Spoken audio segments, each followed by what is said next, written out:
me chamarem. Vai alguém primeiro. Você que gosta de perguntar. Não? Vamos lá, senhores. Boa noite, Maurício. A minha pergunta vai ser sobre a lateral direita. Muitos esperavam que o João Lucas iria começar o jogo, mas você optou pelo Matheus. No meu ponto de vista, ele fez um bom jogo. Eu queria saber se a sua opção foi mais opção técnica, tática, enfim, questão de confiança também, já que você conhecia o jogador do time sub-20. Queria que você falasse sobre essa opção. Boa noite, Vini. Trata-se de dois grandes jogadores, né? Vocês são sabedores que nós tivemos 10 dias praticamente para treinar e botar a equipe em campo. Claro que eu tive que fazer, dentro desses 10 dias, uma mescla para que a gente não perdesse, né? Nem parte física, nem parte técnica e tática. Então, assim, nesse primeiro momento, foi uma opção pelo Matheus, porque estava mais jogado, vinha jogando praticamente um ano todo. Eu passei para eles que a disputa por todas as posições, elas estão abertas, mas a opção se deu pelo encaixe que eu percebi que ficaria melhor com a equipe que eu botei em campo. Oi, boa noite, Maurício. A gente está ao vivo aqui na Flá TV e lá na Flá TV os internautas mandam perguntas para o treinador. A gente seleciona duas aqui para você. Da Karine Hernandes, pelo Facebook da Flá TV, como você lida com essa pressão da estreia, e também a do Guilherme Meleiro pelo YouTube da Flá TV, como manter a motivação dos mais jovens no momento em que os principais atletas estiverem de volta aí para jogar o Carioca? Boa noite. Então, a gente se acostuma com isso, né? É dia a dia. A gente sabe que trabalhar no Flamengo nós temos que estar preparado para todo tipo de pressão. Então, isso é uma coisa que pela gente passa, né, desapercebida. A gente quer dar o melhor com a nossa verdade, então não é uma coisa que me atrapalhe. Em relação ao que vai acontecer depois,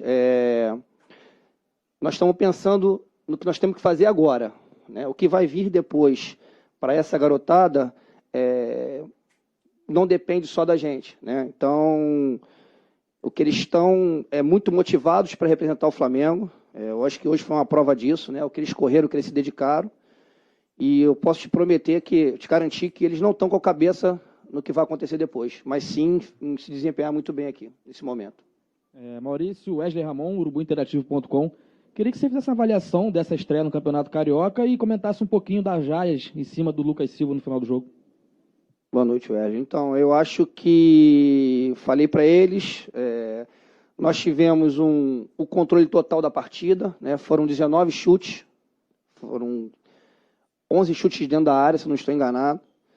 Então, mas eu passei para eles que isso só não adianta, que é preciso que a gente consiga fazer o gol.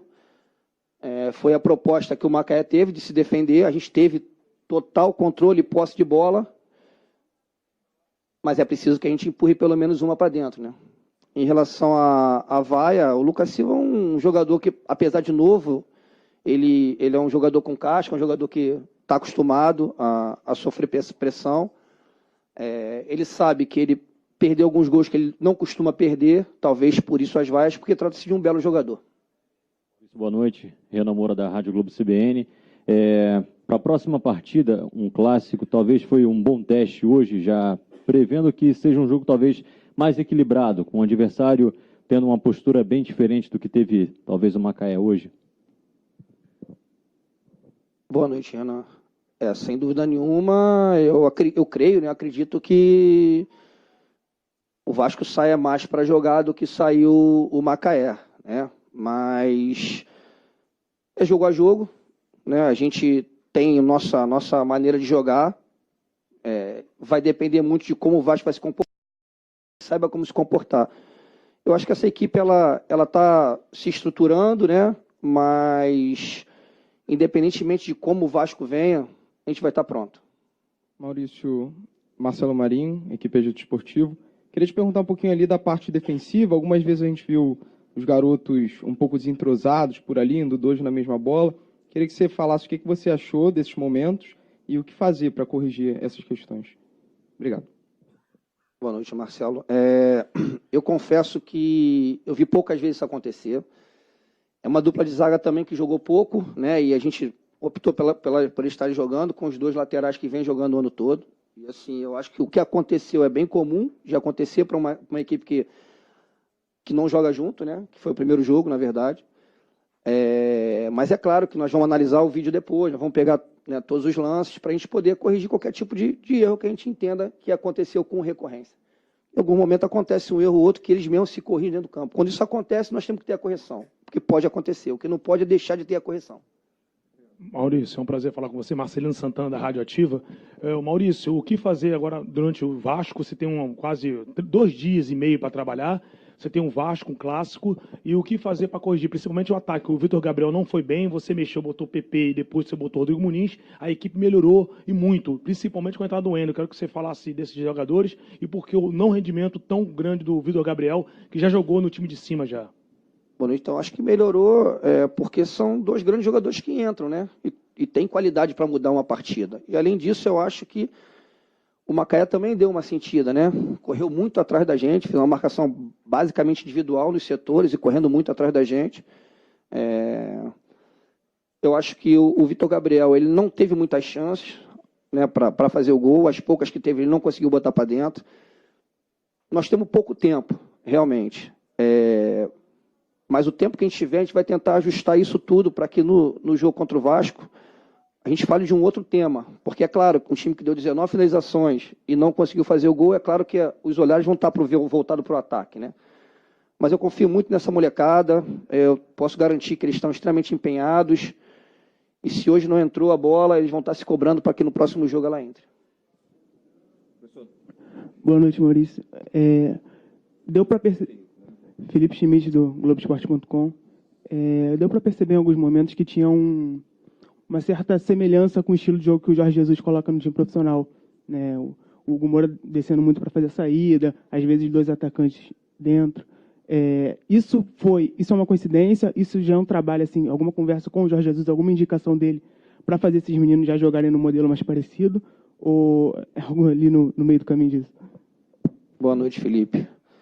Então, eu tenho certeza, né, que o Mister ele tem deixado para a gente um legado muito grande, né? É realmente um treinador de alto nível. Mas quem acompanha as minhas equipes desde o início do ano sabe que eu não faço só essa mudança de estrutura, mas como eu faço outras. Hoje nós tivemos o Hugo encaixando, o Vinição virando volante, que é basicamente o que o Mister também faz. Tivemos volante lado a lado, com os laterais lá dentro, tivemos lateral, volante, lateral e os pontas lá abertos, enfim. Eu chamo de mudança da estrutura funcional. Eu acho que a gente tem que estar mudando ela para tentar, de alguma forma, surpreender uma defesa tão baixa como a do Macaé. Mas eu volto a falar, é claro que ele vai deixar um legado. Infelizmente, falo muito menos com ele do que eu gostaria, até por causa das demandas, né? Mas é lógico que ver a equipe dele jogar é um aprendizado para a gente também. Boa noite, Maurício. Thiago, TV Band. Queria saber se vocês conseguiram já rever alguns lances, principalmente aquele lance do Yuri César, já no final do jogo, que a bola ficou em cima da linha, ficou uma dúvida, vi que alguns jogadores até acharam que tinha entrado. Você conseguiu rever esse lance? Ficou uma impressão para vocês de que a bola tinha entrado ou não? Desculpa, qual é teu nome? Esqueci. Thiago. Thiago, eu vi. E eu, sinceramente, não sei se a bola entrou, porque o que eu vi de filmagem, de vídeo, não deu para perceber se a bola entrou. Uns jogadores falaram que ela entrou, outros falaram que ela bateu na mão, teve jogador que falou que ela não entrou, enfim. O juiz estava muito próximo do lance, né? Eu deixo essa decisão por ele. Eu realmente seria leviando a minha parte falar que a bola entrou ou não, porque eu não tenho certeza. Boa tarde, Maurício. Felipe, da Web Sport TV. O Flamengo ganhou um pouco mais de criação quando o PP entrou e trabalhou mais um jogador construtor no meio de campo junto com o Luiz Henrique. Como você vê essa formatação com 2 construtores por dentro e o aumento da criatividade da equipe? Essa foi uma dúvida que nós trouxemos na preparação. Nesse momento eu não poderia abrir mão do Hugo Moura e do Vinição, apesar de saber que eles desempenham praticamente a mesma função. O Vinição fez a base dele toda como segundo volante. Eu o convenci a virar 5. Mas ele sabe também jogar mais adiantado. Talvez não tenha tanto comportamento para jogar de segundo volante como um 8. Sem dúvida nenhuma, quando a gente recua o Hugo, não só a gente ganha o PP, como a gente ganha o Vinição na posição dele também. Por isso, talvez, a pergunta, né, do Renato, né, do Thiago, e em relação ao encaixe constante do Hugo na saída de bola para centralizar o Vinição, enfim, e aí, a partir daí nós começamos a construir o ataque. Essa é uma opção que eu tenho, né, de abrir mão de um dos 2 jogadores e botar o PP, Nós temos pouco tempo, mas nós vamos encontrar a melhor formação. Obrigado, professor. Obrigado, senhores.